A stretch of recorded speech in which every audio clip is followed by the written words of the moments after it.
ஆவியானவர் இன்றைக்கு ஒவ்வொரு பிள்ளைகளையும் பார்த்து சொல்லுகிறார், பயப்படாதே, நீ விசுவாசம் உள்ளவளாய் விசுவாசம் உள்ளவனாய் இரு.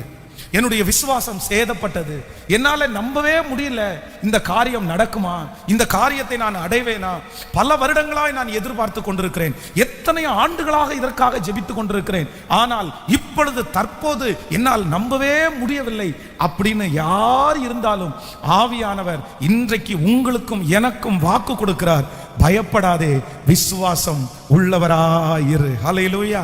கர்த்தருடைய பிள்ளைகளே, இந்த வார்த்தையை நேற்றைக்கு இரவிலே நான் தியானிக்கும் போது எனக்கு மிகவும் சந்தோஷமாய் ரொம்ப ஆச்சரியமாய் இருந்துச்சு. ஆண்டவராகிய இயேசு கிறிஸ்து ஒரு ஜெப ஆலய தலைவனை பார்த்து தான் இந்த வார்த்தையை ஆண்டவர் சொல்லுகிறார்.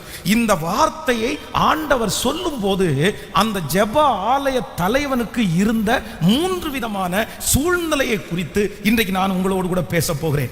ஆண்டவர் என்னிடத்தில் சொல்லி அனுப்பின வார்த்தை, இன்றைக்கு இந்த ஜெபத்திலே இருக்கிற இந்த சத்தத்தை கேட்கிற நிறைய பேரை பார்த்து இதே வார்த்தையை ஆண்டவர் சொல்லுகிறார். ஒருவேளை இந்த எவ்வியரோ கடந்து வந்த இதே பாதைகளிலே நீங்கள் கடந்து வரலாம், ஆனால் நம்மை பார்த்துதான் கர்த்தர் திருவுளம் பற்றுகிறார். நீ பயப்படாதே, விசுவாசம் உள்ளவளாயிரு. ஆமென் சொல்லுங்க.